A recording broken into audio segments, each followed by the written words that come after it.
여러분 안녕하십니까? YTN 뉴스나이트입니다. 의료 개혁을 둘러싼 당정 갈등설, 당사자들은 부인을 하고 있지만 더 나아가서 다양한 갈등설이 정치권 안팎에서 불거지고 있습니다. 모레 국회에서 열기로 한 여야 대표회담은 형식에 이어서 의제까지 확정됐습니다. 최상병 특검법과 금투세 문제 등 여야가 주장했던 거의 모든 안건이 회담 테이블에 오릅니다. 함께 포커스 나이트에서 짚어보겠습니다. 뉴스나이트 먼저 헤드라인부터 보시겠습니다. 오늘의 주요 뉴스입니다. 의정 갈등 문제를 둘러싼 당정 갈등이 여당 내분으로 번지고 있습니다. 원조 친윤 권성동 의원이 말을 툭툭 던진다며 한동훈 대표를 직격하자 한 대표는 어떤 말이 옳은지 봐야 한다며 곧장 맞받았습니다. 정부가 2026년 의대 정원을 재논의할 수 있다고 밝혔습니다. 다만 합리적 대안을 제시한다는 전제를 달아 의료계 참여를 촉구했는데 의료계는 공수표일 뿐이라며 냉담한 반응을 보였습니다. 대형 땅꺼짐 사고가 일어난 서울 연희동 인근에서 이번엔 도로 균열과 침하 현상이 발견됐습니다. 경찰과 소방당국이 합동 점검 중인데 주민 우려는 커지고 있습니다. 지난 17일 폭염 속에 지체장애 여성이 순찰차에 갇혀 숨진 사건은 경찰관의 근무 태만 때문이라는 조사 결과가 나왔습니다. 자리를 비우고 잠을 자거나 순찰을 빼먹는 등 여성을 살릴 기회를 여러 차례 놓친 것으로 드러났습니다. 여야가 이틀 남은 대표회담을 90분간 진행하기로 했습니다. 최상병 특검법과 금투세, 25만 원 지원법 등이 의제로 결정됐지만 의료대라는 여야가 합의하지 못해 제외됐습니다. 주말인 내일도 33도 안팎의 폭염이 이어지겠습니다. 하지만 일요일인 휴일 낮부터는 더위가 한풀 꺾이면서 한 달 이상 이어진 폭염특보가 해제될 전망입니다. 정부가 내년에 입시가 치러지는 2026년 의대 정원의 경우 의료계와 함께 논의할 수 있다는 입장을 밝혔습니다. 하지만 의료계 반응은 냉담했습니다. 홍선기 기자가 보도합니다. 정부는 의료개혁 1차 실행 방안을 발표하면서 올해 안에 의료인력 수급 추계와 조정을 위한 논의기구를 출범시키기로 했습니다. 그러면서 논의기구에 의료계가 참여해 합리적 대안을 제시한다면 2026년도 의대 정원 규모를 논의할 수 있다고 밝혔습니다. 의료계가 추계 조정 시스템 활용에 동의하고 2026년 정원에 합리적인 대안을 제시한다면 이러한 추계 시스템을 활용한 논의도 충분히 가능하다고 생각이 듭니다. 원론적 얘기로 들릴 수도 있지만 2035년까지 이어지는 의사 인력 확충 계획은 이미 확정된 것이라던 기존의 정부 태도와 미묘한 차이가 있습니다. 특히 대통령실이 불가 입장을 냈던 한동훈 국민의힘 대표의 2026학년도 의대 증원 유예 요구와 연결돼 있다는 점도 눈에 띕니다. 의료개혁 특위는 전공의 수련을 담당하는 지도 전문의 1인당 최대 8천만 원을 지원하는 등의 전공의 수련 체계 혁신 방안도 내놨습니다. 수련 시간을 줄여서 전공의의 부담을 덜어주겠다는 계획입니다. 내년부터 연속 수련은 36시간에서 24시간으로 주당 수련은 80시간에서 72시간으로 단축하는 시범 사업을 실시하고 2031년까지 주당 수련 시간을 60시간까지 단계적으로 단축하겠습니다. 상급 종합병원은 중증 환자 비율을 현재 50%에서 70%까지 높여서 중환자 중심 병원으로 전환하고 전공의 비중을 절반 수준으로 낮추기로 했습니다. 의사협회는 정부의 의료개혁 실행 방안에 대해 하나부터 10까지 실현 가능성이 적다며 일말의 기대도 들지 않는다고 평가절하했습니다. YTN 홍성기입니다. 의대 교수들이 최근에 응급의료 위기를 언급하면서 윤석열 대통령을 향해 직접 119 구급차를 타보길 권한다고 강조했습니다. 전국의과대학 교수협의회는 오늘 보도자료를 통해 최근 응급의료 위기 이야기가 많이 나오는데 대통령은 잘 돌아가고 있다고 한다면서 직접 현장을 살펴보기를 권한다며 이같이 밝혔습니다. 의료 대란 사태가 본격화할 거라는 우려가 정치권에서도 확산하고 있습니다. 친윤계 내에서도 정부의 설득 작업이 부족했다는 목소리가 흘러나왔고 민주당은 이른바 응급실 뺑뺑이 사태를 집중적으로 문제 삼았습니다. 박정현 기자입니다. 정기국회에 대비한 국민의힘 연찬회에선 정부가 직접 당 의원들에게 의료개혁 추진 현황과 계획을 보고하는 자리가 마련됐습니다. 부처 관계자들이 대거 나와 의료개혁의 당위성을 거듭 강조한 겁니다. 의료계에 굴복을 해서 또 의대 정원을 다시 변경을 하거나 뒤집는다면 사실은 이거를 지켜보고 계신 국민들이 굉장히 실망을 하고 반대를 많이 할 걸로. 하지만 이어진 질의응답 순서에선 쓴소리가 쏟아진 것으로 파악됐습니다. 대부분 의정 갈등 장기화로 지역 민심이 좋지 않다는 의견을 전달했는데 특히 조경태 의원은 내년 의대생 정원을 기존 2,000명에서 1,500여 명으로 줄인 점을 거론하며 증원 규모를 정한 근거가 부족하다고 따져 물었습니다. 의사 출신인 안철수 의원 등도 역시 전공의 이탈로 인한 병원 내 인력 문제가 심각하다고 목소리를 높였습니다. 아직 정부에서 하고자 하는 바대로 안 되면 그다음에 어떻게 할지에 대해서는 아직 완전히 결정하지는 못하신 거구나. 친윤계 내에서도 정부의 개혁 방향 자체는 맞지만 그 과정에서 정부의 홍보나 설득 작업이 부족했다는 지적이 나왔습니다. 민주당은 의정 갈등 상황이 장기화하면서 응급의료 상황이 심각한 수준에 다다랐다고 비판했습니다. 이른바 응급실 뺑뺑이 CCTV 영상 등과 함께 의료 대란 이후 환자를 이송할 병원을 찾기가 더 어려워졌다는 현장의 목소리를 전했습니다. 이제 뇌졸중 의심되는데 안 되는 거죠? 네. 알겠습니다. 사태가 이러한데도 정부의 상황 인식이 안일하다고 꼬집으며 하루빨리 대책 마련에 나서라고 촉구했습니다. 심지어 윤석열 대통령도 비상의료 원활하다라고 얘기를 하는데 우리가 살고 있는 나라에 같이 살고 있는 건지 전 잘 모르겠습니다. 추석 연휴를 앞두고 응급의료 대란 우려가 커지는 만큼 정부와 의료계 사이를 중재하기 위한 여야 정치권의 노력이 더 절실하다는 지적도 적잖습니다. YTN 박정현입니다. 여야가 모레 대표회담의 의제와 형식의 절충점을 찾았습니다. 최상병 특검법과 금투세 개편 등 쟁점 현안이 논의 테이블에 오를 예정인데 의정 갈등 대책은 일단 공식 의제에서는 빠졌습니다. 손효정 기자입니다.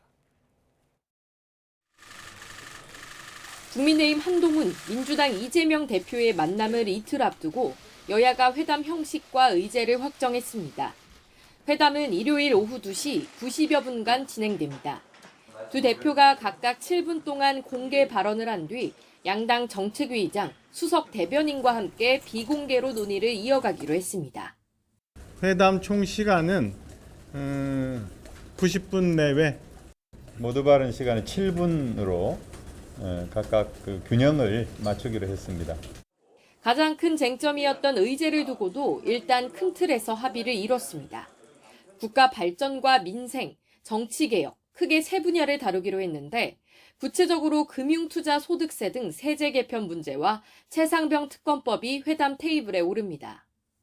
그간 여야가 공박을 벌이기도 했던 쟁점 현안들인데 이 밖에 국회의원 특권 내려놓기와 지구당 부활 문제도 논의하기로 했습니다.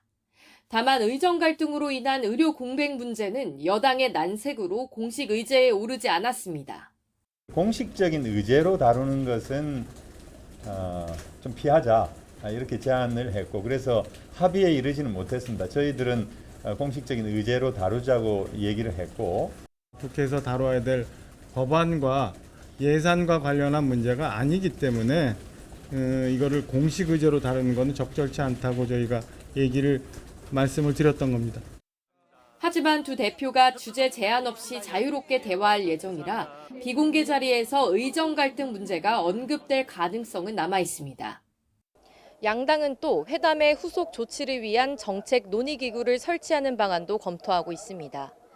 여러 쟁점 현안들을 논의하게 될 이번 회담이 만남 자체의 의미를 넘어 실질적 성과를 도출할 수 있을지 주목됩니다.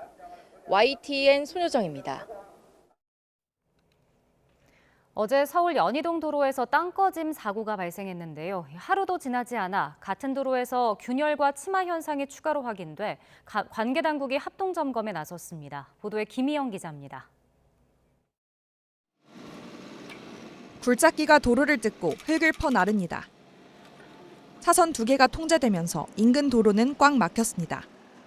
아침 8시 40분쯤 서울 연희동 성산로에서 도로 침하 신고가 접수됐습니다. 2개 차로를 가로지른 균열은 가로 세로 1.5m 정도 크기였는데 금이 간 곳을 중심으로 도로 일부가 5에서 8cm 정도 내려앉은 것으로 확인됐습니다. 순찰 도중 균열을 발견한 서부도로사업소는 서울시청 등 관계기관과 함께 현장 점검을 벌였습니다.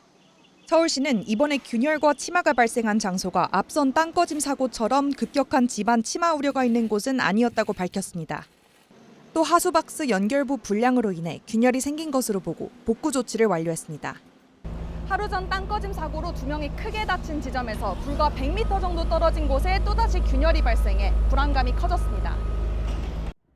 앞서 땅꺼짐이 발생하기 직전 도로를 달리던 차량들이 덜컹거리던 모습이 공개되며 이번 균열과 침하도 땅꺼짐의 전조 증상 아니냐는 우려가 나오기도 했습니다.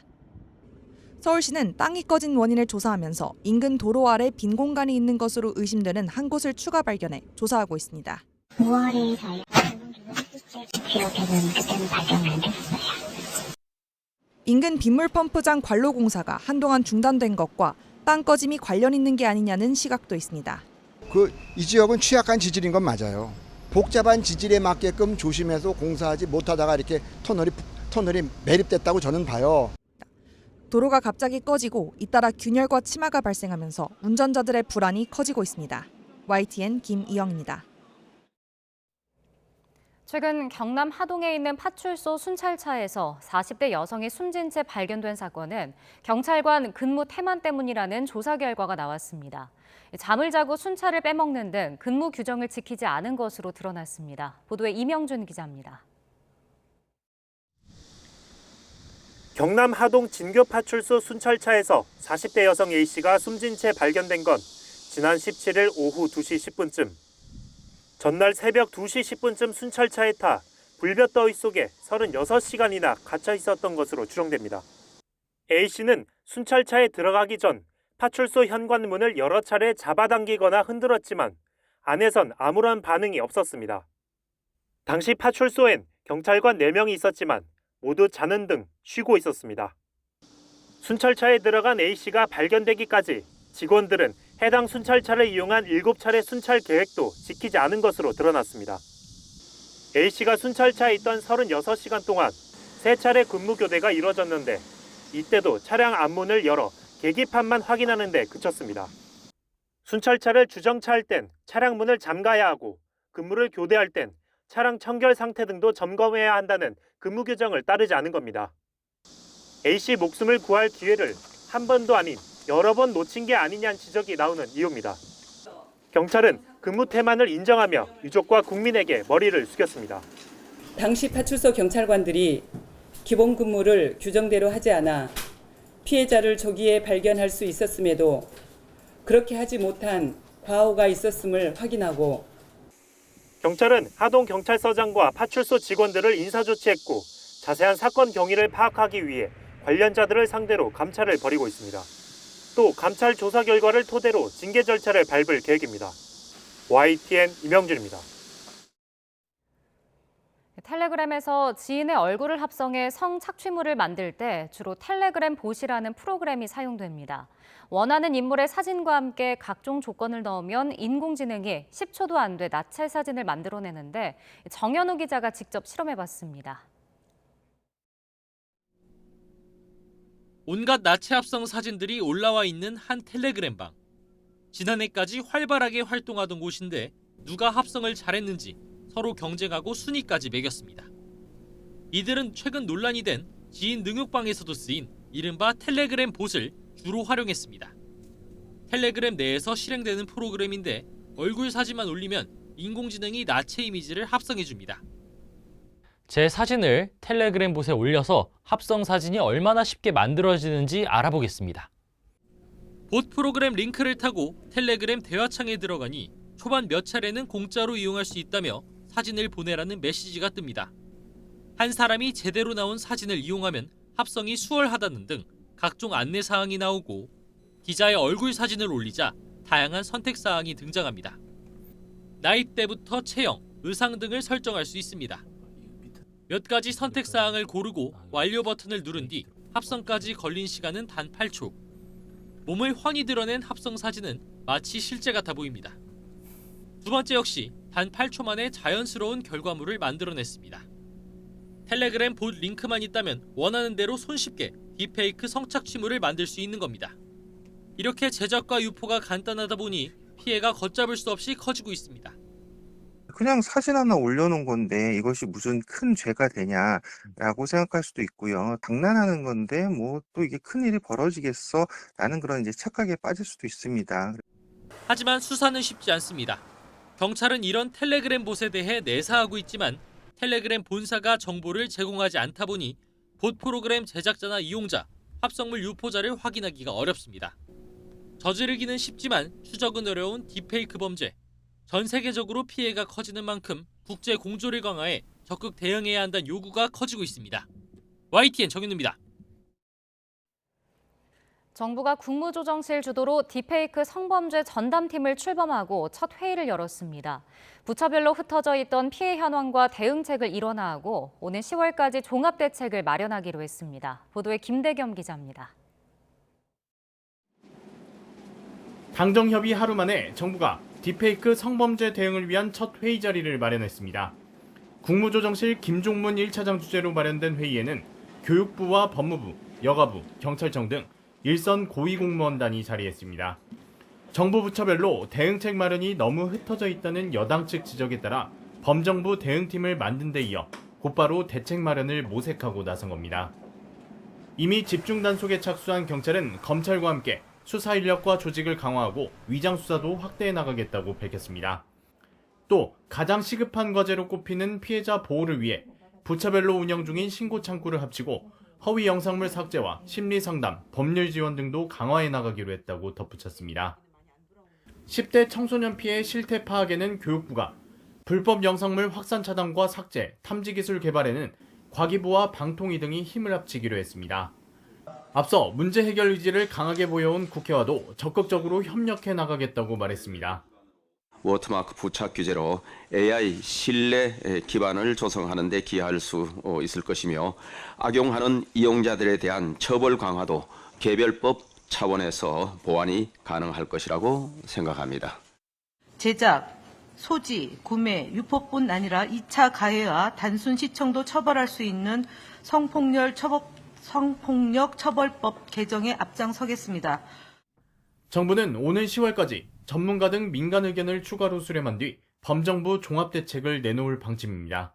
YTN 김대겸입니다. 지난 2021년 더불어민주당 전당대회를 앞두고 돈 봉투를 주고받은 혐의로 기소된 전현직 의원들이 1심에서 징역형을 선고받았습니다. 법원이 돈 봉투를 받은 의원들에 대해서도 유죄를 선고한 만큼 남은 검찰 수사에도 속도가 붙을지 주목됩니다. 보도에 김철희 기자입니다. 지난 2월 검찰은 이성만 전 의원에 이어 민주당 허종식 의원과 임종성 전 의원을 돈봉투 수수 혐의로 불구속 기소했습니다. 이들이 지난 2021년 국회 외교통일위원회 소회의실에서 열린 송 전 대표 지지 모임에서 윤관석 전 의원으로부터 300만 원이 든 돈봉투를 받았다는 게 검찰 판단이었습니다. 이어진 재판에서 관련자들은 한결같이 혐의를 부인해왔지만 1심 재판부 판단은 달랐습니다. 허종식 의원과 윤관석, 이성만 전 의원의 각 혐의를 모두 유죄로 인정하고 일제히 징역형의 집행유예를 선고한 겁니다. 다만 같은 혐의로 기소된 임종성 전 의원은 건강상 이유로 선고에 불참해 다음 주로 일정 연기됐습니다. 현역 국회의원 신분인 허종식 의원의 경우 형이 확정되면 의원직을 잃게 됩니다.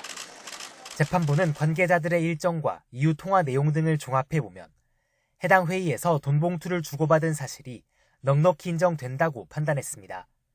그러면서 정당 내부 선거에서 선거인을 돈으로 매수하는 등 부정을 저지르는 행위는 민주주의 뿌리를 흔드는 중대한 범죄라고 질타했습니다.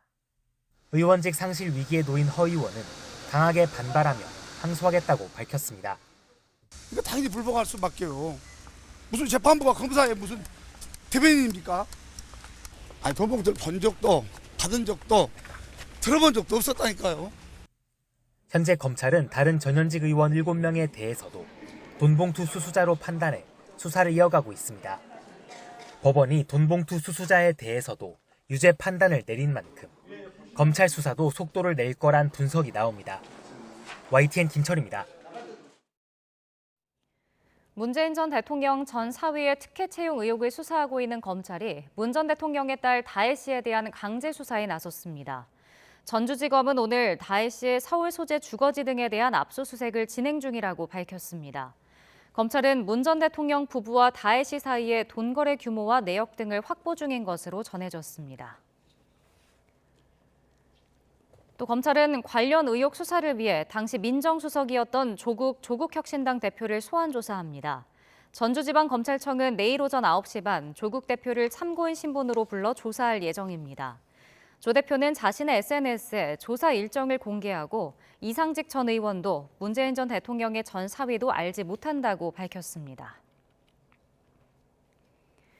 새 교육과정에 따라 내년부터 학교에서 사용될 중고등학교 역사교과서 검정 결과가 나왔습니다. 새로운 역사교과서를 쓸 때마다 해석과 표현 방식을 두고 보수 또 진보 학자들의 대립이 계속돼 왔는데 이번에도 논란을 피해가진 못했습니다. 보도에 염혜원 기자입니다. 이번에 검정을 통과한 고등학교 역사 교과서는 모두 9종입니다. 이 가운데 처음 검정을 통과한 한국학력평가원의 역사 교과서가 도마 위에 올랐습니다. 먼저 일본의 민족 말살 통치를 다루는 단원에서 위안부 관련 내용은 단 한 줄. 젊은 여성들을 끌고 가 끔찍한 삶을 살게 했다는 애둘러 쓴 표현이 전부입니다. 대신 위안부 문제를 기억해야 하는 이유, 문제 해결을 위한 노력 등에 대한 연습 문제를 넣었습니다. 여느 교과서와 다르게 친일 지식인에 대한 긍정평가도 상당 부분 소개합니다. 친일 논란이 있는 서정주 시인에 대해 어떤 사람들은 그가 쓴 아름다운 작품들은 우리 문학의 중요한 유산으로 인정해야 한다고 주장한다는 내용을 실었습니다. 대한민국 정부 수립단원에서는 민주주의 대신 보수 진영에서 주로 사용하는 자유민주주의라고 표현했습니다. 이승만 정부에 대한 평가도 다른 교과서들과 달랐습니다. 독재 체제로 기술한 타 교과서와 달리 평가원의 교과서는 장기 집권, 자유당의 집권 연장이라는 말로 대신했습니다. 새 교과서들은 다음 달 2일까지 일선학교에 배포되면 이후 학교별로 검토한 뒤 내년에 사용할 출판사를 고르게 됩니다. YTN 염혜원입니다. 주말인 내일 내륙은 33도 안팎의 폭염이 기승을 부리다가 모레부터 낮 기온이 특보 수준 이하로 내려가겠습니다. 한 달 이상 길게 이어진 내륙의 폭염특보도 주말 사이에 해제될 가능성이 큽니다. 보도에 정혜윤 기자입니다. 가을이 시작하는 9월을 앞두고 있지만 한낮 더위는 여전히 한여름 수준입니다. 강하게 내리쬐는 햇살 아래 서울 등 내륙 기온이 33도 안팎까지 치솟았고 체감 온도도 크게 올라 용인과 양평 등 경기 일부 지역은 무려 36도에 육박했습니다. 일본에 상륙한 태풍 산산에서 동풍이 유입되며 기온이 크게 오른 건데 주말까지는 한여름 같은 더위가 계속될 것으로 보입니다. 31일까지 동풍에 의한 승온 효과에 의해서 강한 일사의 영향을 받아 서쪽 지역을 중심으로 낮더위가 지속되고 끝나지 않을 것 같았던 폭염은 이번 일요일 바람 방향이 서풍으로 바뀌고 내륙 기온이 특보 수준 이하로 내려가면서 점차 누그러들겠습니다. 특히 다음 주 초반에는 찬 공기가 일시 남하하고 중부지방으로 비가 내리면서 기온이 30도 아래로 떨어져 더위가 더 주춤할 전망입니다. 이로 인해 지난 7월 하순 이후 한 달 이상 이어진 서울 등 내륙의 폭염특보가 주말 사이 해제될 가능성이 있습니다. 일사가 차단이 되고 그리고 강수로 인한 기온 하강에 북쪽에서 찬 공기도 더불어 남하를 하기 때문에 기온이 일시적으로 하강하면서 폭염특보가 해제되는 지역이 다소 많을 것이다. 한편 해안가로 불고 있는 강풍은 태풍 영향권에서 멀어지면서 주말 새벽부터 점차 약해지겠습니다. 다만 너울성 파도는 동해안을 중심으로 다음 주 초반까지 이어질 가능성이 있어 지속적인 주의가 필요합니다. YTN 정혜윤입니다.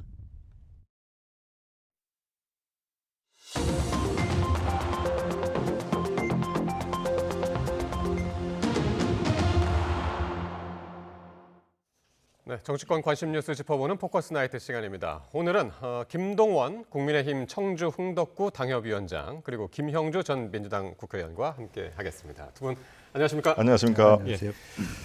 김 위원장님은 YTN 처음. 예, 그렇습니다. 첫 출전입니다. 다른 방송은 좀 해봤습니다. 예, 날카로운 분석 오늘 아이고, 기대하겠습니다. 감사합니다. 자, 국민의힘이 정기국회를 앞두고 1박 2일 연찬회를 열었는데요. 의정 갈등을 두고 여전히 이견이 표출됐습니다.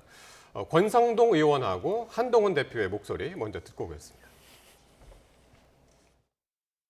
현실적으로 대통령의 권력이 더 강합니다. 의원들의 의사가 어디에 있는지, 뜻이 어디에 있는지 이 모으는 절차를 더 자주 해야 된다. 그래야 당 지도부가 대통령이나 정부에 한마디 할 때 힘이 생기는 거 아니겠습니까?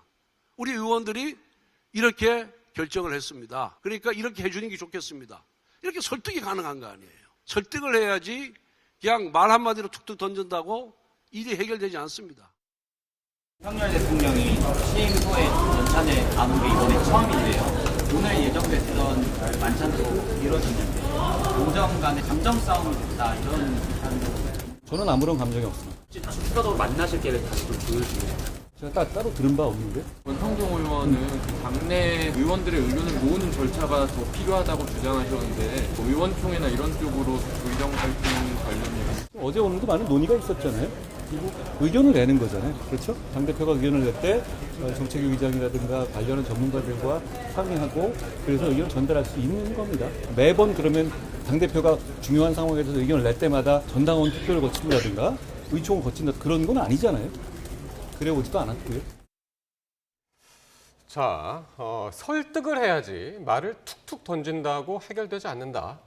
의대 증원 관련 이견이 표출된 가운데 나온 권성동 의원의 발언인데요. 네. 자, 김 위원장님 어떻게 들으셨습니까? 예, 먼저 제가 귀를 조금 이렇게 거슬리게 하는 것은 역시 말을 그렇게 툭툭 던지면 안 된다. 이거는 사실 적절한 표현은 아닙니다. 예. 이게 이 하대 표현 아니겠습니까? 편하고 아랫사람한테 너 말 그렇게 툭툭 하지 마 하는 얘기인데요. 예. 거기에는 경솔하다, 가볍다라는 또 뉘앙스가 들어가 있는 얘기입니다. 예. 당신 말은 경솔하고 가볍다. 그렇게 툭툭 던지지 마라.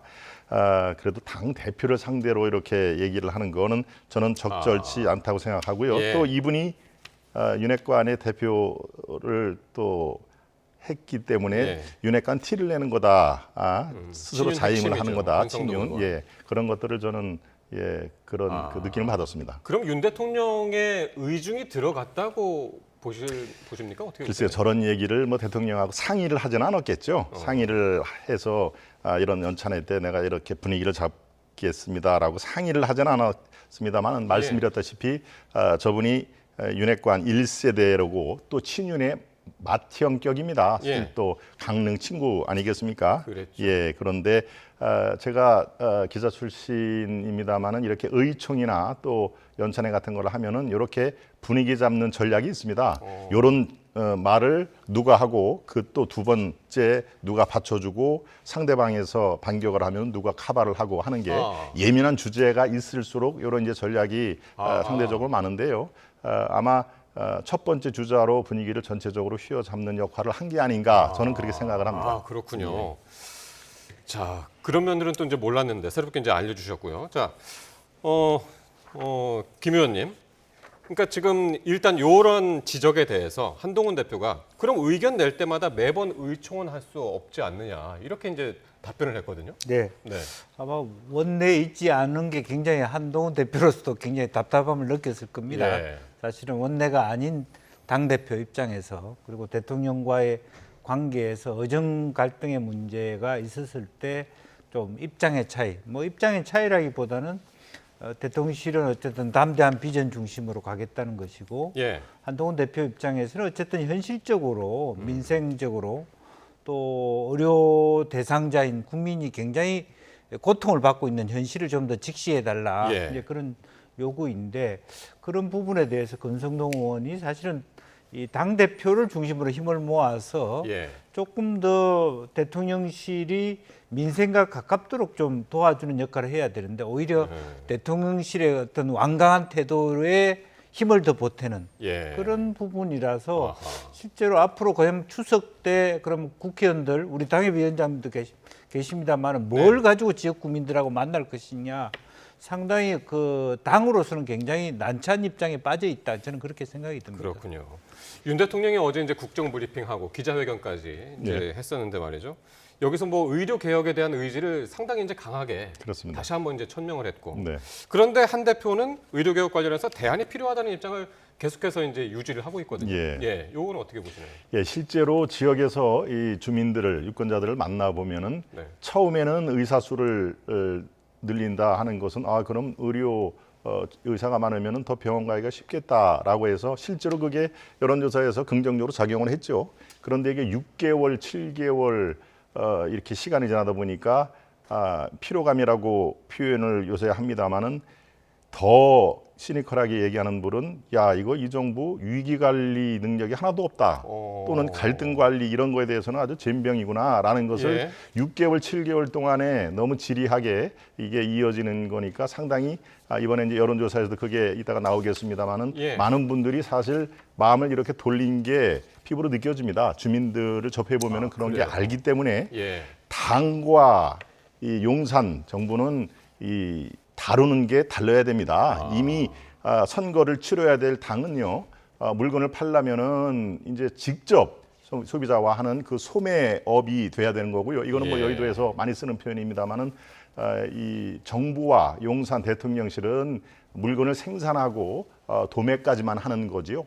많은 소비자들을 만날 수가 없는 것입니다. 그러니까 당대표 역할과 대통령실에서 보는 시각 이런 것은 다를 수밖에 없는 것이죠. 그러니까 그걸 언론에서 이제 갈등이다, 이기현 노출이다 막 이렇게 얘기를 하는데 사실 역할 자체가 다를 수밖에 없습니다. 그러니까 지역에서는 의사가 부족한 것에 대해서 뭐 걱정도 하지만은 위기 관리 능력에 대한 정부에 대한 우려 이것도 이제 실망이 함께 있다. 많이 지금 표출이 되고 있죠. 그런데 이제 당 내부에서 아까 뭐 권성도 의원뿐만이 아니라 지도부에서도 이런 한 대표에게 제동을 거는 목소리가 나오는데 특히 이제 김재원 최고위원요. 당정 갈등이 아니라 한정 갈등이다 이게. 당하고 정부의 갈등이 아니라 한동훈 대표하고 정부의 갈등이다.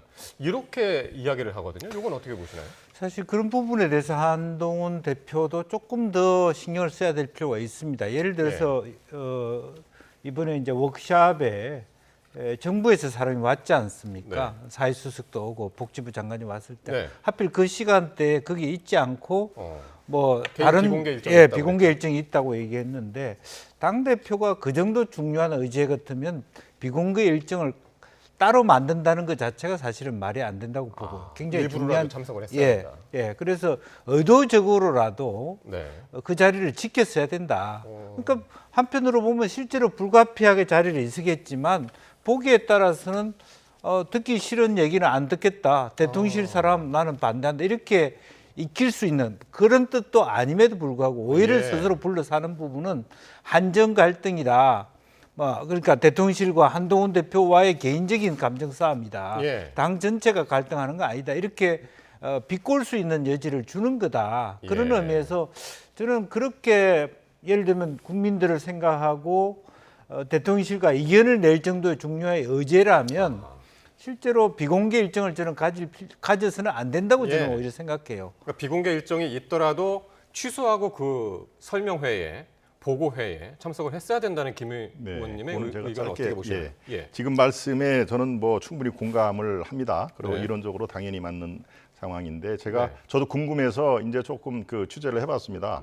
한동훈 그 대표 주위에 있는 분들, 당 지도부들 왜 이렇게 그 자리를 떴냐, 무슨 일이 있었냐라고 얘기를 하니까 처음부터 그렇게 자리를 뜰 생각을 가진 거는 아니었다. 그런데 시작할 때 보니까 뭐 사회수석도 오고 교육부 장관도 오고 또 보건복지부 장관 오고 그분들이 이제 이렇게 브리핑을 하는 PPT를 띄워가지고 브리핑을 하는 그런 거를 할 때 본인이 제일 앞에 있었지 않습니까? 대통령이 참석을 안 하고 당대표가 제일 앞에 있고 눈도 마주치고 제대로 본인이 표현을 못할 가능성이 매우 높다. 처음에 시작할 때. 그리고 이게 본인이라는 건 누구의 말씀이세요? 그분들 용산에서 오신 분들이 한동훈 대표가 바로 앞에 있기 때문에 제대로 된 그 뉘앙스라든가 이런 걸 하기가 쉽지가 않다. 자리도 또 뒷자리지 몰라도 바로 앞자리이기 때문에 그렇게 생각을 했다는 거죠. 그럼 한동훈 대표가 정부의 수석이라든가 장관들을 배려해서 피했다? 그런 말씀인가요? 그게 하나 있고요. 또 한 가지는 그 간단한 질의응답이 제대로 되겠느냐.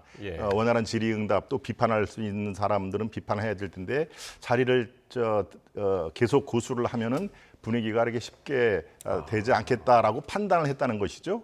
아예 그 자리에 올 때부터 이 자리는 피하자, 비공개 일정이 있다라고 얘기를 한 건 아니고 분위기가 그쪽으로 되고 또 모두 발언이라든가 이런 거 있을 때는 본인이 자리를 지킴으로써 오히려 설명과 이런 것들이 부자연스러울 수가 있겠다.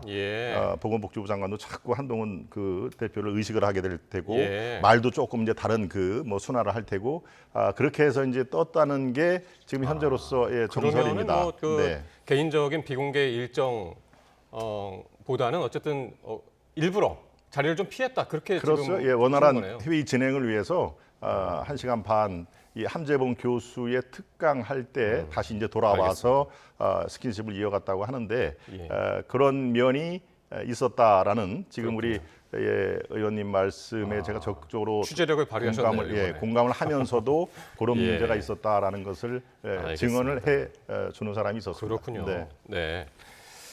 자, 지금 말씀하신 대로 정부가 이 연찬에 참석해서 그 의료 개혁을 위한 의대 증원이 불가피하다라는 입장을 전했는데, 하지만 바로 이 자리에서 당 내에서도요 여기에 대해서 쓴소리가 나왔습니다. 의사 출신의 안철수 의원은 이렇게 얘기를 했습니다.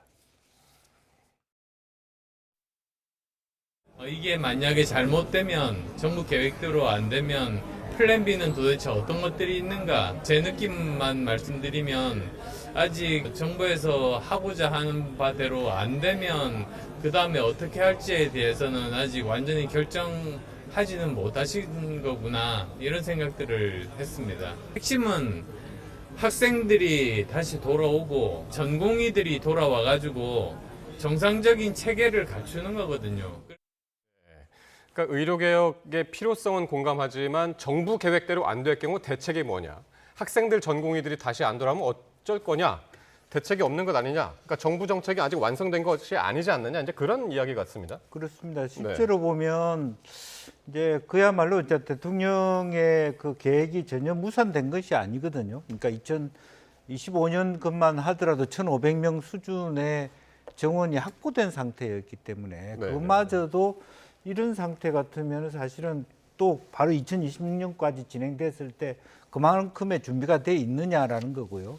실제로 13,000명 되는 전공의들이 실제 일하고 있는 건 한 8%밖에 안 된다 그래요. 한 1,000명 단위로 일을 하고 있는데 심지어 뭐 오늘 뭐 충주 당협위원장이십니다만은 충주 지역은 아예 의료 시스템이 붕괴될 지역으로 거의 뭐 전공의가 거의 없다시피 한 명, 두 명씩 있다고 하는 정도의 위기 의식이 있습니다. 그렇다면 조금 여당에서도 일방적으로 대통령실에서 온 혹은 장관의 브리핑을 듣고 있는 것이 아니라 조금 더 많은 준비를 통해서 대통령실의 인식을 좀 바꿀 수 있는 조금 더 적극적이고 주도적인 워크숍을 했으면 어떻겠냐. 이제 그런 아쉬움도 있습니다. 실제적으로 지금 의료 붕괴라고 하는 것이 큰 병원들의 적자가 엄청나거든요, 사실. 그런데 큰 병원들의 주인이 대기업이지 않습니까, 사실. 삼성이든 현대든 아산병원도 마찬가지. 그런 부분들이 소가리를 할 거라고 보여지거든요. 그래서 그런 부분에 대해서 조금 더 주도적이고 적극적인 어떤 당의 어떤 플랜 B에 대한 얘기들이 있어야 된다, 그런 생각이 듭니다. 오히려 정부에서 국민의힘 의원들을 설득할 것이 아니라 당에서 그 정부 인사들을 생각해 보십시오. 국회의원들이 보건복지에 가면 보건복지부 장관하고 사회수석하고 얼마든지 저런 브리핑은 흔히 받는 그 범주 안에 있는 거 아니겠습니까? 알겠습니다. 그렇다면 조금 더 인요한 의원이라든지 실제로 현실 병원에서 일했던 분들 중심으로 조금 더 날카로운 좀 원탁 토론을 좀 했으면 더 어땠겠나 하는 아쉬움들이 있습니다. 김 의원께서 지금 이제 충주 쪽 그 충북 의료 체계 붕괴 뭐 이런 이야기를 하셨는데 실제로 그런가요? 예, 그렇습니다. 아주 아우성 소리가 뭐 여기저기서 나오고 있는 게 현실이고요. 원래 청주를 비롯한 충북에는 병원이 그렇게 대형 병원이라든가 뭐 충북대병원이 있습니다만은 그 상대적으로 의료 시설이 그렇게 풍부하지가 못한 상황인데 이런 사태를 맞아서 지금 전공의들 응급실 수술할 그 의사가 없다라는 얘기는 사실 총선 때 4월 때부터 나온 얘기입니다. 3월 말 4월 초부터 총선을 앞두고 그런 얘기가 나왔던 상황이니까요. 상당히 다른 지역도 마찬가지지만 특히 타격을 받고 있고, 그래서 말씀드렸다시피 유권자들, 지역 주민들을 만나면은 더욱더 이렇게 마음을 돌린 이 정권 정말 위기 상황을 극복할 수 있는 그런 능력이 있는 거야. 갈등 관리 이게 전병이네라고 하는 그런 얘기가 실제로 여기저기서 나오고 있는 상황입니다. 조금 전에 권성동 의원 이야기도 나왔었고, 김재원 최고위원 이야기도 했었고, 그게 이제 다 이제 한동훈 대표에 대해서 이제 지적을 하는 의원들을 더 설득했어야 된다 이런 류의 이야기였는데. 저희 조금 전에 이제 보도도 해드렸습니다만은 친윤계 내에서도 의대 증원 2,000명, 1년 동안에 2,000명, 5년에 10,000명. 그렇습니다. 그 의대 증원 근거 부족을 이제 지적을 했다. 그리고 이제 정부의 설득 작업이 오히려 정부의 설득 작업이 부족했다. 이런 이야기들이 나온다고 그러는데, 그렇습니다. 이 부분에 대해서는 어떻게 취재가 되셨나요? 이 문제의 사실 그 출발이라든가 이 정부가 이렇게 지리하게 해결책을 못 내놓고 있는 상황 중에 하나가 저는 2,000명이라는 숫자에서 저는 찾는데요. 왜 하필 2,000명이냐라는 것을 명쾌하게 설명을 사실 못하고 있습니다. 단지 여러 전문가들의 얘기와 시뮬레이션을 통해서 2,000명이 나온 것이다. 이렇게 괜히 나온 숫자가 아니다라고 대통령께서 말씀하셨지만, 글쎄요, 이건 우스갯소리입니다만은 그 이천공이라고 하는 그 법사, 이분 천공 법사의 본명이 이천공 아니겠습니까? 이런 그 음모론까지 나올 정도로 2,000명이라는 숫자가 정말 보다 과학적이고 보다 논리적으로 도출이 된 게 아니기 때문에 여기서 신뢰에 벌써 문제가 생겼다라고 저는 보거든요. 그러니까 저는 그렇게 생각을 합니다. 이번에 연찬회와 또 대통령의 국정 브리핑 때 다른 거는 관두고라도 이 문제 하나만을 딱 설정을 하고 여기서 뭔가 근본적인 그 대책이라든가 이런 걸 딱 하나만이라도 건졌어야 된다라고 저는 생각이 드는 게 연찬회가 뭡니까? 연자가 벼루를 간다는 얘기거든요. 찬자가 뚫을 찬자입니다. 벼루를 가를 정도로 그 밑에 있는 바닥을 뚫을 정도로 한 주제에 아주 깊은 연구가 되는 게 그게 연찬회입니다. 그런데 먹을 거 다 먹고 끝나고 나서 이렇게 사진 찍고 이런 게 아니고 아예 이번 연찬회는 이름도 바꾸고 요 의료 분쟁 하나만 우리가 집중적으로 이걸 깊이 연구를 하자. 저는 차라리 이렇게 했으면은 지금 그래도 뭔가 더 적극적으로 문제 해결을 할 수 있는 그런 그 방향으로 가는구나. 많은 국민들이 아마 더 안도의 그런 시각으로 볼 수가 있을 텐데요. 일단 이전의 연찬회나 지금이나 그냥 똑같이 구색 맞추기로 흘러간 듯한 느낌이 들어서 적어도 같은 당의 소속이지만 굉장히 안타까운 심정으로 바라봤습니다. 그러니까 적어도 이제 의료 대란 요 문제에 관련해서는 어제 좀 뭔가 성과를 하나 내고 1박 2일 일정을 마쳤어야 되는 것 아니냐, 이제 그런 지적이셨는데 어떻게 들으셨습니까? 의대 증원 근거 부족과 관련해 가지고 야당이라든가 의료계에서도 비슷한 이야기들을 지금 하고 있죠. 네. 제가 중요한 것은 지금 이제 5월달에 대통령께서 말씀하시고 난 다음에 한덕수 총리께서는 가이드라인이 정했지만 실제로 각 학교별로 조정 가능하다라고 한 발 물렀었는데 이번에 대통령께서 다시 원점으로 돌아가 버렸단 말이죠. 더 이상 그 숫자는 건들지 마라. 그것은 개혁을 흔드는 것이다. 이렇게 얘기해서 훨씬 더 한덕수 총리가 유연성을 발휘한 것이 더 후퇴했고, 그런 부분에 있어서 좀 더 국민들이 겪는 좌절감이 더 크지 않느냐라는 생각이 들고요. 실질적으로 보면 이제 박단 그 전공의협의회 회장이 그 한동훈 대표를 만났을 때 일정 정도 정부하고 협의할 의향이 있다라고 하는 시그널 아닙니까? 그 전제가 저는 2,000명도 좋고 1,500명도 좋고 뭐가 과학적이겠습니까? 다 기준이 있을 수도 있는데 실제적으로 민주주의라는 과정은 항상 목표를 정하되 상대가 있는 거 아니겠습니까? 주정하면서 2,000명이 1,500명 수준이 된다면 그거로서 짐전한 것이죠. 그리고 또 제발 좀 우리나라 대통령이 자기 임기 안에 모든 걸 끝내려고 생각하지 말고 다음 임기에서 반한다. 그렇게 생각하면 사실은 400명 늘리려고 하다는 것도 안 된 문재인 정부 때의 개혁입니다. 그에 네. 비하면 진일보 한 거거든요. 예. 이번 2025년 안만 하더라도 상당히 많은 진보를 했다는 측면에서 대통령이 조금 유연성을 발휘하면 네. 나머지는 당이 알아서 조정할 수 있는데 그런 면이 아쉽다는 것입니다. 근데 이제 한동훈 대표가 2026학년도 그러니까요. 증원을 좀 유예하자라고 이야기했을 때 이거 그 정부의 입장은 변함이 없다라고 하면서 단호하게 이제 거절했단 말이에요. 근데 오늘 의료개혁 특위, 대통령 직속이죠. 의료개혁 특위가 2026년도 정원 논의가 의료개혁하고 함께 의료계가 대안을 제시하면 가능하다. 이렇게 해서 오히려 오늘은 또 유연한 입장을 또 특위가 이 얘기를 했단 말이죠. 그러니까 국민들이 보기에는 뭐가 진심이고 어느 장단에 춤을 춰야 되냐. 네. 한동훈 대표가 얘기하는 것은 들어줄 수 없지만 대통령 직속 의료개혁 특위에서 하는 거는 들어주겠다. 네. 그런 부분에 대해서 과연 이제 이 정부에 대한 신뢰도, 일관성 그런 부분 그야말로 윤한의 갈등인가. 예. 한동훈 얘기는 안 되고 특위 얘기는 되는 예. 똑같은 내용인데 그런 어떤 오해를 사게 한다 이 말이죠. 알겠습니다. 자, 이런 가운데 오늘 한국갤럽에서 윤석열 대통령에 대한 지지율이 나왔는데요. 23%로 나왔습니다. 그래픽 한번 보시면은 자, 일주일 만에 4%포인트가 이제 하락을 했단 말이죠. 자, 김 위원장님, 네. 이 부분 어떻게 보십니까? 원인이 뭐라고 보시나요? 지금 4% 저거는 여론조사 기관에서 네. 이렇게 짧게 코멘트를 했습니다마는 역시 대통령실, 용산으로 표현되는 대통령실과 국민의힘의 지도부, 특히 한동훈 대표와의 갈등으로 비춰진 본인들이 갈등 아니다.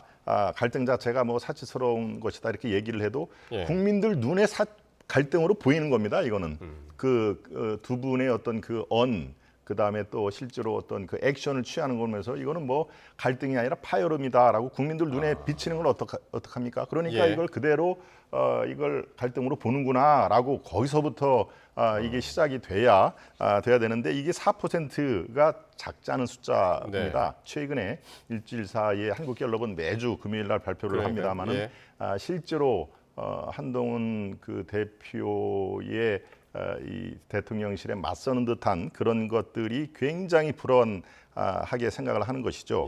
처음에 62.8%라는 놀라운 지지율로 한동훈 대표를 지지를 한 것은 이 당을 바꿔라. 변화가 키워드였거든요.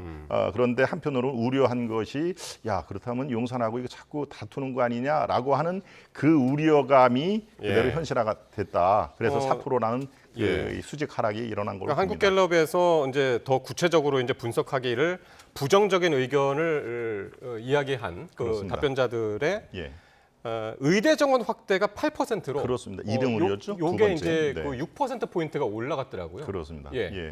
긍정적인 것을 이제 답변한 사람들 중에서는 오히려 이제 결단력, 추진력, 뚝심 이게 같은 이유로 긍정이 조금 올라갔고 부정도 그런 이유로 올라간 같은 8%라고 돼 있는데요. 저 모수가 다릅니다. 네. 부정이 훨씬 많기 때문에 긍정보다 많기 때문에 같은 8%를 해도 밑에 부정의 8%포인트가 훨씬 더 많은 것입니다. 그러니까 그렇게 이해를 하면은 많은 분들이 특히 중도에 계신 많은 분들이 이 마음을 지금 돌리고 있다. 아이고 이거 해도 너무하다라고 하는 그런 사태로 봅니다.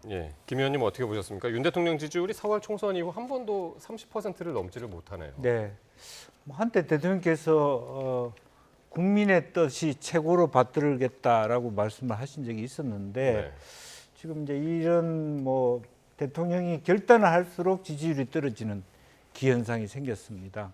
그거는 대통령의 생각이나 연금개혁, 교육개혁, 뭐 지금 현재 하는 의료개혁 국민들이 방향이 옳다는 걸 모르지 않아요.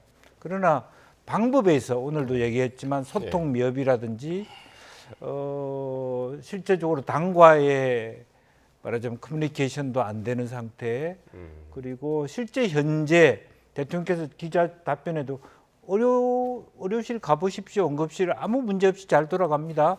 이렇게 답변한 것에 대한 국민들이 느끼는 감. 저 정말 관료들의 벽에 쌓여갖고 정말 실제 민생과 현실을 모르는구나. 예. 이런 느낌들, 그런 것들이 아마 이런 결과를 낳지 않느냐 그렇게 보여집니다. 예. 자, 여야 대표 회담이 이제 이틀 앞으로 다가왔습니다. 모레 이제 일요일 오후 2시인데 공식 의제에서 의료 대란 해결은 이 문제는 이제 빠졌는데요. 어떻게 보십니까? 이제 전체적으로 여야가 거의 주장했던 주제들은 거의 다 올라왔습니다. 최상병 특검법이라든지, 네. 뭐 저출산 금투세까지도 이제 다 올라왔는데 의료 대란 문제는 이제 빠졌습니다. 그게 빠진 것이 네. 이제 용산과 당의 불협화음으로 보이는 그것이 있기 때문에 이것을 정식 의제로 삼기에는 매우 어려운 상황이라 우리 국민의힘의 비서실장이 이렇게 설득을 해서 이거는 예. 정식 의제에서는 빠지는 게 지금 상황에서는 제가 보기에도 맞습니다. 그렇지만 예. 정식 의제에서 빠졌다고 해도 이 문제가 언급이 안 되냐? 저는 당연히 언급이 된다고 생각을 합니다. 네. 된다고 생각을 하는데 이게 정식 의제가 아니기 때문에 아마 글쎄요, 이재명 대표가 또 이렇게 갈라치기 또 이렇게 이 한동훈 대표 편을 드는 것처럼 해서 또 예. 용산을 공격하는 그런 재료로 악용할 가능성도 꽤 있다. 저는 그렇게 판단을 하고 있습니다. 그렇군요. 예. 김 의원님은 어떻게 보시나요? 글쎄요, 어쨌든 이 의제를 뺀 것은 박정아 비서실장이 이 법안 문제도 아니고 예산 문제도 아니기 때문에 뺀다라고 한 얘기는 민주당이 한동훈 대표의 입장을 이해해주고 동의해준 것이죠. 그러나 저는 이재명 대표도 그렇고 한동훈 대표도 그렇고 이 의제에 대해서 얘기할 것이라고 보여집니다. 네. 비공개 논의 속에서. 예. 그리고 그것이 당연히 또 얘기해야 되고요. 예. 당이 그 문제에 대해서 일부러 애둘러서 얘기 안 할 수 없다. 다만 참 제가 한동훈 대표 입장이 참 난처하다라고 하는 게 한 대표의 입지를 완전히 없애버렸어요. 대통령께서. 최상병 특검 문제도 지난번에 얘기할 때는 실제로 수사 결과를 보면서 필요하다면 내가 하겠다고 했는데 이번에는 아예 그 가능성을 전혀 제로 베이스로 만들었습니다. 그러니까 제3자 법안 특검법 자체가 존재하기 어렵다라고 단언했고요. 의료 부분도 말끔히 문제 없다. 응급실도 문제 없는데 무슨 소리냐. 이렇게 얘기해서 잘하고 있는 거를 마치 문제제기하는 사람은 이 개혁의 걸림돌이 된다. 오히려 반개혁 세력이다. 이렇게 몰아붙여가지고 훨씬 한동훈 대표의 입지는 훨씬 더 어려울 수밖에 없고 잘못하다가는 빈손으로 일어날 수밖에 없기 때문에 사실은 지역구 관리, 지구당 부활 문제나 금투세 문제나 몇 가지라도 의제에 합의하고 일어나는 그런 결과를 놓기를 기대해 봅니다. 알겠습니다. 그중에서 지구당 부활 문제가 제일 합의될 가능성이 높은 안건으로 지금 나오고요. 금투세 폐지도 이재명 대표가 최소한도 보완 내지는 유예 쪽으로 다 공표가 돼 있으니까 금투세와 지구당 부활 문제는 두 분 사이에 거의 발표만 남았다.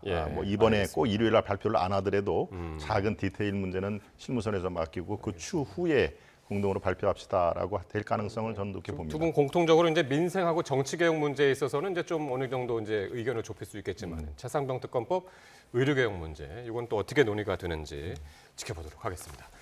오늘 김동원 국민의힘 청주 흥덕구 당협위원장 그리고 김형주 전 민주당 국회의원과 함께했습니다. 두 분 고맙습니다. 감사합니다.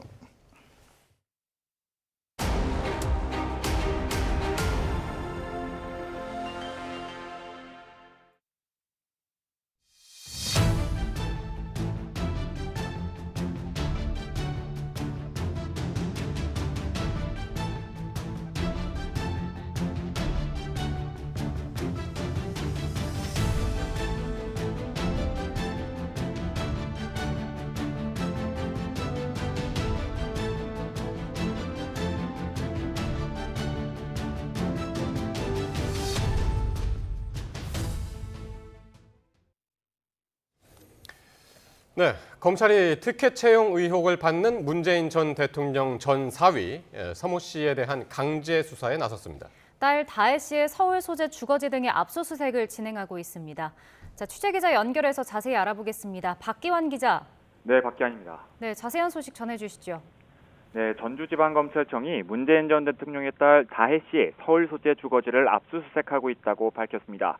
이번 압수수색은 항공업 경력이 전혀 없는 문 전 대통령의 전사위 서모 씨가 지난 2018년 7월 저가 항공사인 타이 이스타젯 전무이사로 채용되는 과정에서 특혜가 있었는지 살펴보기 위해서입니다. 타이 이스타젯은 이상 직전 의원이 창업주인 이스타항공이 실소유하고 있는 태국의 저가 항공사입니다. 검찰은 이 전 의원이 지난 2018년 중소벤처기업 진흥공단 이사장으로 임명된 대가로 서 씨를 고위 임원으로 채용해주고 서 씨와 다혜 씨 등 일가족의 태국 이주를 도운 것으로 의심하고 있습니다.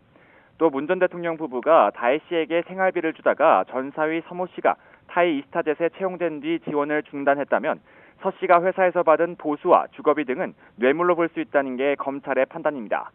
서 씨는 당시 취업한 회사에서 한 달에 1,000만 원이 넘는 급여와 체류비 등을 2년 가까이 받은 것으로 전해졌습니다. 검찰은 이 전 의원이 2020년 4월 총선 당시 전북 전주 을 지역구에 더불어민주당 공천을 받아 국회의원이 된 것도 서 씨 채용의 대가인지 살펴보고 있는 것으로 알려졌습니다. 검찰은 서 씨의 타이 이스타젯 채용 특혜와 관련해 당시 민정수석이었던 조국 조국혁신당 대표를 내일 소환해 조사할 계획입니다. 조 대표는 자신의 SNS에 조사 일정을 공개하고 이 전 의원과 문 전 대통령의 사위였던 서 씨도 알지 못한다고 밝혔습니다. YTN 박견입니다. 전자발찌를 찬 50대 보호관찰 대상자가 정기 교육을 받는 준법지원센터에서 불을 질러 10여 명이 병원으로 옮겨졌습니다. 경찰은 이 남성이 먼저 자신의 몸에 불을 붙인 것으로 보고 있습니다. 김기수 기자입니다. 구급차가 길가에 멈춰서고 소방대원들이 환자를 태웁니다. 연기가 피어오르는 건물 위쪽으로 사다리가 펼쳐지고 구조작업을 벌입니다. 충남 천안에 있는 준법지원센터 사무실에서 방화로 인한 불이 난 건 오전 10시쯤. 화재가 발생한 곳은 건물 3층입니다. 보시는 것처럼 창문은 그대로 열려 있는 상태입니다. 이 불로 건물 내부에 있던 직원 등 17명이 긴급 대피했는데 이 가운데 16명은 병원으로 이송됐고 2명은 중환자실에서 치료를 받고 있습니다. 그 밖에 보니까 막 하늘로 새까만 연기가 막 올라오더라고요. 막 그러더니 한 1분인가 있었는데 이 막 전기 탄 냄새가 막 나서 그래서 이렇게 봤더니 막 사람이 대피하면서 야 신고해 빨리빨리 신고해 그러면서 막 그 불을 지른 사람은 50대 남성 A씨로 전자발찌를 찬 보호관찰 대상자였던 것으로 파악됐습니다. 경찰은 준법지원센터를 찾은 A씨가 복도에서 자신의 몸에 미리 준비한 인화물질을 뿌리고 불을 붙인 것으로 보고 있습니다. 하지만 어떤 의도와 목적을 가지고 분신을 시도했는지 방화 과정에서 몸에 불이 붙은 건지 등은 조사하고 있다고 밝혔습니다. 법무부는 A씨가 면담을 요청하고 준법지원센터를 방문한 것으로 거주지 이전 제한에 불만을 품고 있던 것으로 보고 있습니다. 경찰은 A씨가 현재 중환자실에 입원해 있다면서 상태가 호전되는 대로 정확한 경위를 파악할 방침입니다. YTN 김기수입니다. 법정에서 가상자산 예치업체 하루인베스트 대표에게 흉기를 휘두른 남성이 구속됐습니다. 법원 행정처장은 전국 법원에 청사 보안 강화를 지시했습니다. 이미혜진 기자입니다. 파란 모자를 눌러쓰고 마스크로 얼굴을 가린 남성이 양팔을 잡힌 채 법원으로 향합니다.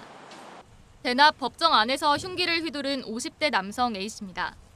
재판부는 도망할 염려가 있다며 살인미수 혐의를 받는 A씨에 대한 구속영장을 발부했습니다.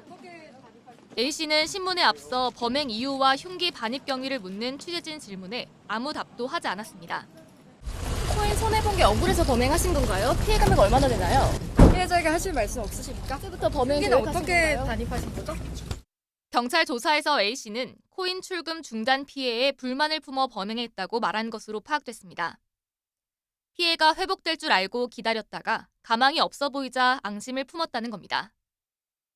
범행에 쓰인 흉기는 금속성 재질로 된 20cm 길이 과도였는데 A씨는 몇 달 전 주거지 근처 마트에서 구매했다고 말했습니다. 하지만 금속성 재질의 흉기가 어떻게 보안 검색대를 통과했는지는 여전히 미공속입니다. 법원 자체적으로 조사하고 있는데 사법행정을 총괄하는 법원 행정처장이 직접 현장을 점검하고 대책 마련에 나섰습니다. 현장에서는 흉기가 든 가방을 들고 보안 검색대를 지나며 작동 여부를 점검하고 피고인 석과 방청석 사이 아크릴판을 설치하는 방안 등도 논의됐습니다.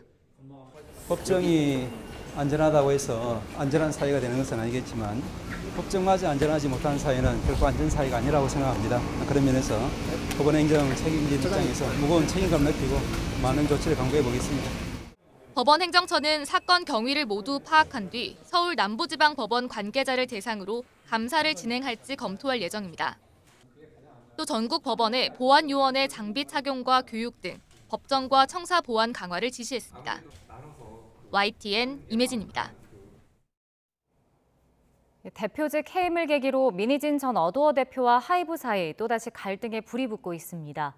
민 전 대표는 해임 결정 등에 대해 강하게 반발하면서도 구체적인 대응을 두고는 고심을 이어가고 있습니다. 보도에 이경국 기자입니다. 지난 5월 가처분 소송에서 이기며 자리를 지켰던 민희진 전 대표. 하지만 어도어 이사회의 하이브 측 인사들이 대거 투입되며 불편한 동거가 시작됐습니다. 여전히 그 민희진 대표님이 대표이사에서는 해임될 수 있습니다. 법적으로 그런 이사들의 의결권 행사를 강제할 방법은 없습니다. 여전히 저희가 좀 불안한 상황에 있는 건 사실이고 불안은 석 달 만에 현실이 됐습니다. 새 이사진이 이사회에서 대표이사를 전격 교체했고 이에 앞서 하이브는 지난달 민 전 대표에게 주주간 계약 해지도 통보했습니다. 민 전 대표 측이 일방적 해지는 무효라고 반발하면서 또 한 번의 법적 공방이 예상되는 가운데 만약 계약이 사라지면 민 전 대표의 1,000억 원대 풋옵션 권리도 사라지게 됩니다. 하이브가 또 한 번 칼을 뽑아들었지만 민 전 대표는 즉각적인 대응 대신 고심을 이어가고 있는데 주어진 선택지가 제한적이기 때문이라는 분석이 나옵니다. 뉴진스와 함께하고 싶다고 강조하며 여론의 지지를 얻었던 민 전 대표. 비전을 이미 다 저는 멤버들과 공유도 했고 우리가 청사진을 다 그려놓은 게 있는데 그러니까 뉴진스랑 그냥 같이 하기로 한 어떤 1년의 이 저의 플랜을 그냥 이렇게 쭉 가져갔으면 좋겠고. 하이브는 이 점을 공략해 민 전 대표에게 어도어에 남아 뉴진스의 프로듀싱을 맡아달라며 계약을 제안했는데 민 전 대표는 즉각 불합리한 계약이라고 반발하며 사실상 반대 뜻을 밝혔습니다. 어도어를 나가는 선택지도 있지만 뉴진스를 두고 홀로 떠나긴 어려운 데다 수천억 위약금과 분쟁 가능성 등을 고려하면 함께 떠나는 것도 사실상 불가능합니다. 결국 일각에선 민 전 대표가 멤버들의 지지를 토대로 하이브의 협상을 제안할 거라는 전망이 나옵니다. 다만 하이브는 타협은 없다는 완강한 입장인 상황. 하이브는 뉴진스를 전폭적으로 지원하겠다는 입장이지만 또 한 번 내부 갈등이 격화할 경우 활동에는 차질이 불가피할 전망입니다. 그룹의 색깔이 달라지는 거 아니냐는 우려 역시 팬들의 몫으로 남게 됐습니다. YTN 이경국입니다. 만취 상태에서 전동 스쿠터를 몰다 적발된 그룹 BTS 멤버 슈가가 검찰에 넘겨졌습니다. 혈중 알코올 농도는 0.227%의 만취 상태였던 것으로 확인돼 처벌을 피하기는 어려워 보입니다. 보도에 양동훈 기자입니다. 그룹 BTS 멤버 슈가가 검찰에 넘겨졌습니다. 지난 6일 밤 서울 한남동 자택 근처에서 만취 상태로 전동 스쿠터를 몰다가 붙잡힌 뒤 24일 만입니다. 경찰은 슈가에게 도로교통법상 음주운전 혐의를 적용했습니다. 슈가는 처음 적발 당시 맥주 한 잔 마시고 잠깐 몰았다는 취지로 경찰에 진술했지만 실제 혈중 알코올 농도는 0.227%로 면허 취소 수치를 훌쩍 뛰어넘은 만취 상태였습니다. 슈가는 이후 직접 경찰에 출석해 조사를 받으면서 혐의를 모두 인정했습니다. 일단 굉장히 죄송합니다. 많은 팬분들과 많은 분들께 정말 큰 실망을 안겨드린 점 진심으로 반성하고 있고요. 성실히 조사 이행하고 오겠습니다. 다시 한번 죄송합니다. 사건을 넘겨받은 검찰은 보안 수사를 거쳐 조만간 슈가를 기소할 전망입니다. 혈중 알코올 농도 수치가 0.2%를 넘으면 2년 이상 5년 이하의 징역이나 1,000만 원에서 2천만 원의 벌금형에 처할 수 있습니다. 슈가는 사회복무요원으로 대체복무 중에 음주운전을 했다는 점에서도 비판받고 있는데 가능성은 크지 않지만 만약 징역형에 처해질 경우 수감이 끝난 뒤 다시 복무해야 합니다. YTN 양동훈입니다. 오늘 오후 5시쯤 경기도 안산시 성곡동에서 1톤 화물차와 부딪힌 SUV 차량이 튕겨나가면서 전동 킥보드를 들이받았습니다. 이 사고로 전동 킥보드를 타던 남성이 숨졌고 차량 운전자 2명이 다쳤습니다. 경찰은 화물차 운전자가 신호를 위반하면서 사고가 난 것으로 보고 구체적인 경위를 조사하고 있습니다. 일본 유력 일간지 아사히 신문이 일본 간토 대지진 당시 자행된 조선인 학살을 외면하고 있는 일본 정부를 향해 역사적 사실을 묵살해선 안 된다고 일침을 가했습니다. 아사히 신문은 오늘 사설에서 조선인 희생자 추도식에 8년째 별도 추도문을 보내지 않기로 한 고이케 유리코 도쿄도 지사와 조선인 학살 기록이 없다고 주장하는 일본 정부가 역사를 직시하지 않고 있다고 비판했습니다.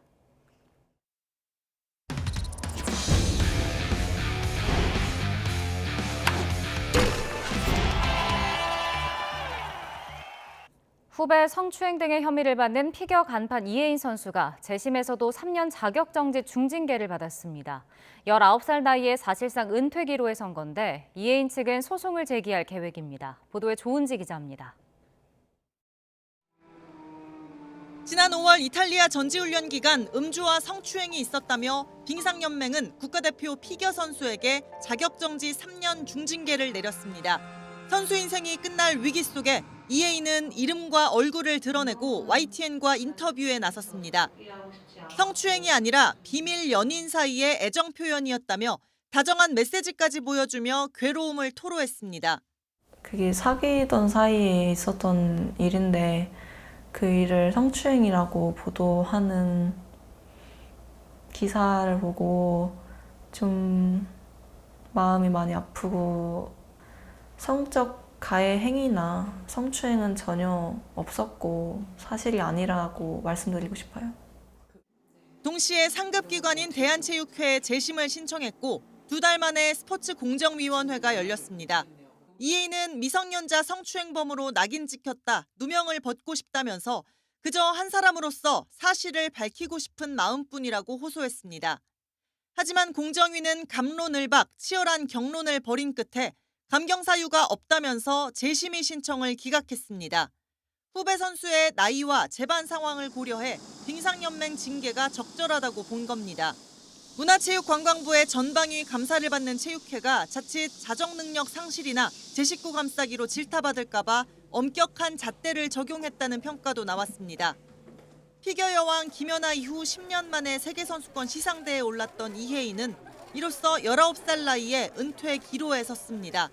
오는 2027년 6월까지는 선수 등록도 대회 출전도 불가능하고 밀라노 동계올림픽에도 나설 수 없습니다.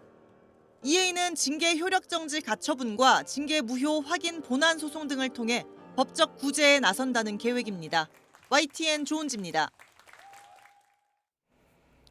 프로야구 LG가 4타점을 쓸어 담은 박동원을 앞세워 연패에서 탈출했습니다. LG는 수원에서 KT를 11대 7로 꺾어 시즌 맞대결 전적을 9승 7패로 마무리하고 2위 삼성과의 승차도 3.5경기로 좁혔습니다. LG는 6회 초 집중타로 6점을 뽑으며 승기를 잡았고 9회 초 무사 만루에서 박동원의 적시타 등으로 3점을 보태 승리의 쐐기를 박았습니다. 전날 4시간 22분 우중 혈투를 치르고 자정이 넘어 상경한 롯데는 키움을 꺾고 가을 야구를 향한 희망을 이어갔습니다. 롯데 왼손 투수 정현수는 5이닝 동안 삼진 6개를 곁들이며 무실점으로 호투해 데뷔 승리를 따냈습니다. 장애인 사격의 간판 조정두 선수가 파리 패럴림픽에서 우리 선수단의 첫 금메달을 안겼습니다. 조정두는 사격 남자 10m 공기권총 결선에서 237.4점을 쏴 인도 선수를 큰 점수차로 제치고 우승했습니다. 앞서 여자부 10m 공기소총 입사 결선에서는 이윤리 선수가 은메달을 따 우리 선수단에서 가장 먼저 시상대에 올랐습니다. 중국 최대 통신장비 업체 화웨이가 미국의 제재 이전 수준의 매출을 기록했다고 발표했습니다. 화웨이는 어제 실적 발표에서 올해 상반기 매출이 4,175억 위안으로 작년 동기 대비 34.3% 증가했다고 밝혔습니다. 상반기 화웨이 매출 증가를 이끈 건 주력인 스마트폰으로 미국의 제재에 맞선 애국 소비 열풍 속에 올해 1분기 출하량이 110% 증가했고 작년 1분기 8.6%에 그쳤던 시장 점유율도 1년 만에 17%로 뛰었습니다.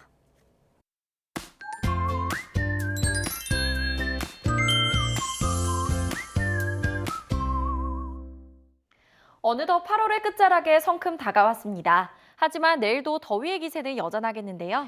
내일 서울 낮 기온은 33도, 안동은 34도까지 오르면서 33도 안팎의 폭염이 이어지겠습니다. 내일도 맑은 하늘 아래 볕이 무척 강하겠습니다. 전국 대부분 지역의 자외선 지수가 매우 높은 수준까지 치솟겠고 중서부와 일부 남부 지역에서는 오존 농도도 짙게 나타나겠습니다. 또 오후에는 영동 중남부에 5mm 안팎의 비가 조금 내리겠습니다. 9월의 첫날인 일요일을 기점으로 더위는 많이 누그러지겠는데요. 특히 다음 주 초반에는 찬 공기가 일시 남하하고 중부지방에 비가 내리면서 서울의 낮 기온도 30도 선으로 떨어지겠습니다. 이렇게 길고 길었던 여름이 끝나고 가을의 시작도 얼마 남지 않았어요. 요즘 같은 환절기에는 면역력이 떨어지기 쉬워서 알레르기성 결막염에 걸리는 분들도 많은데요. 맞아요. 저도 눈이 뻑뻑하고 간질간질한 결막염에 걸린 경험이 있어요. 그럼 가을을 맞이하는 시점에서 결막염 예방법을 알아볼까요? 네, 먼저 최대한 눈을 만지지 않는 게 중요하고요. 손에는 세균이 많기 때문에 평소 손을 깨끗이 자주 닦는 게 좋습니다. 안구의 건조함을 줄이기 위해 장시간 전자기기를 사용하는 것도 피해야 하는데요. 혹시 사용해야 한다면 중간중간 눈을 감고 휴식을 취해주시기 바랍니다. 또 수시로 먼 곳을 응시하거나 따뜻한 수건을 눈에 올린 채로 부드럽게 마사지하는 것도 도움이 된다고 합니다. 지금까지 날씨 캔버스의 김민지, 정수현이었습니다. YTN 뉴스나이트 금요일 순서 모두 마칩니다. 저희는 월요일 밤 9시 40분에 새로운 이슈들과 함께 다시 찾아뵙겠습니다. 시청해주신 여러분 고맙습니다.